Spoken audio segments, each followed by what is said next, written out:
In this video, we are going to show you how to implement AI theme blocks into any Shopify theme on your store. Now, if you want to add AI theme blocks on your Shopify store, on your Shopify account, right? It's very simple. Of course, you need to be logged in. Once you've signed in and you are here on your admin dashboard, I want you to click on online store and it's going to be under themes, right? So once you're on the themes page, click on edit theme where you can edit your store.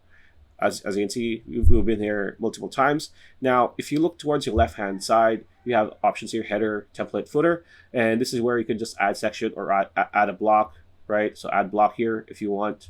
But for this example, I'm going to make it simple and fast. We want to click on add section or store. Again, add section or block, same thing. So once you click on add section, you can search for sections here, and this is pretty much their AI that's integrated that will do all the work for you. So for example, I want to click, here bottom align, right? Add a section, or if I want to add collections list, right? For example, like so, I just click on it, and it's just going to be added, as you can see, as is, right? And that's pretty much the AI doing everything for you. So Shopify is not as complicated as it once was.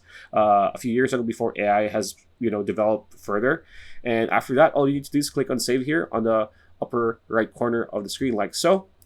And after that, you'll be good to go. So pretty much it. That's a video. Hope you liked it. Like, comment, share, subscribe, ring that bell icon. We'll see you on the next video.